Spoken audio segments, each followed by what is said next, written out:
Streamlined procedures minimize inconveniences. If you follow this procedure, it allows you to present your service department as professional and highly competent with well-trained staff, and increase customer satisfaction and customer retention.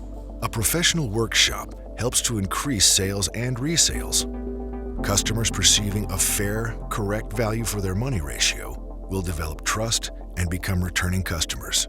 A good basis for additional turnover and a profitable service department. Usually the customer will contact you to schedule a service appointment, but you can also actively contact the customer when the records in your dealer management system, or DMS, show that the motorcycle is due for service. When setting up the appointment, make sure to get all the pertinent information, like VIN, vehicle type, mileage, and which service is requested. Check vehicle history on DealerNet for open TIs. Ask the customer if they want anything else to be done, for example, a tire change or power parts fitted, and determine the service type according to the mileage or time since the last service. Give your customer a first cost estimate and remind them to bring their service booklet. Ask for all vehicle details like VIN, kilometers/miles. Check the vehicle history in DealerNet. Open TIs? Determine service type, small, big, or annual. Ask the customer if there are any additional jobs they want you to do. Remind your customer to bring their service booklet.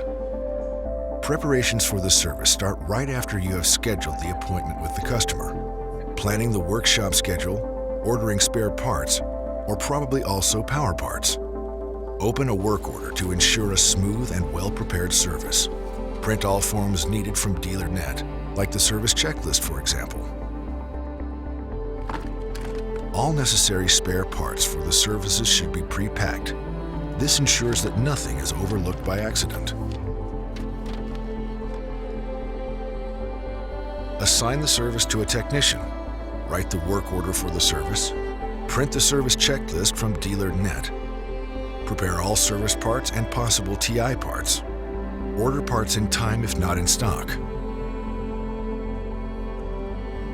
When your customer arrives, make sure to welcome them.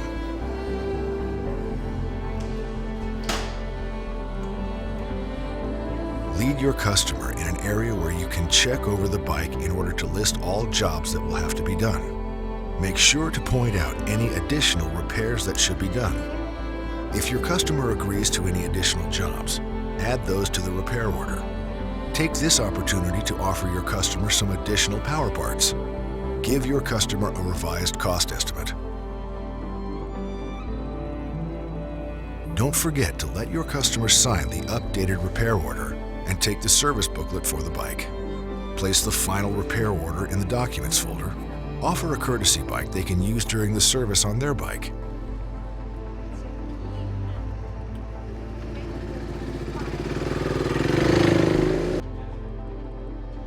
Welcome your customer to the dealership.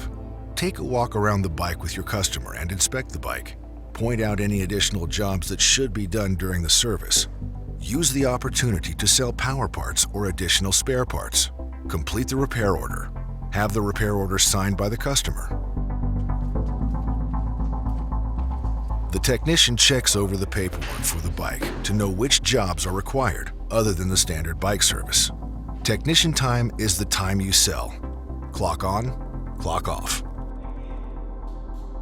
The bike is connected to the XC1 tool. Support jobs should be done by a lower qualified staff member. The technician checks every job he has done on the service checklist to ensure that nothing is overlooked. Only the best trained technicians can do a fast and reliable job. After everything is done, the technician signs the RO. Use original spare parts, special tools, and recommended products.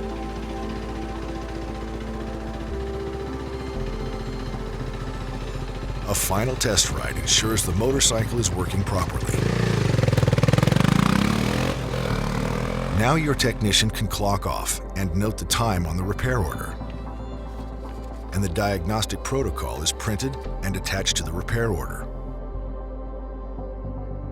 completed work order and service checklist is now handed back to the service staff member, where it can be checked one last time by the service manager. Let your apprentice or detailer clean the bike and bring it back to the placing area. Every service and repair job is finished with a test ride. Technician time is the time you sell, which equals clock on, clock off. The bike needs to be clean and refilled when handed back to the customer. Service is responsible to make the final quality check. Enter the service into DealerNet and the service booklet, which is then stamped. Check and close the repair order, print the final invoice, and add it to the paperwork. Now you can call your customer and tell them that the bike is ready. Register the service in DealerNet. Confirm the service in the customer service booklet. Have the invoice and completed service checklist ready for the customer.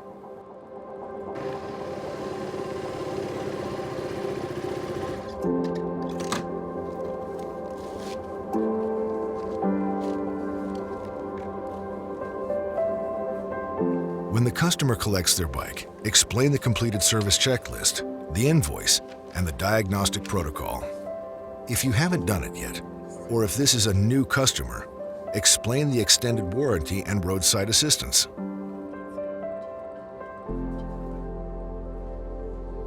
Take your customer to the bike and show them what has been done.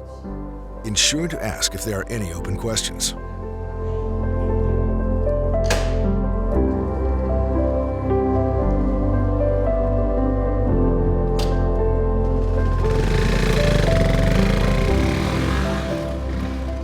Let your customer know what you have done on their bike. Explain the service checklist and the failure protocol. Explain the invoice. Your service is worth the money you ask for it. Also, point out additional services and promotions. Make sure the customer leaves with all of their questions answered. Remember the courtesy call a couple of days later. Check in with your customer and make sure that everything is okay with the motorcycle. Following this procedure will allow you to present your service department as highly professional and competent. This will also help you to increase sales and resales. Customers perceiving a fair, correct value for their money ratio will develop trust and become returning customers. A good basis for additional turnover and a profitable service department.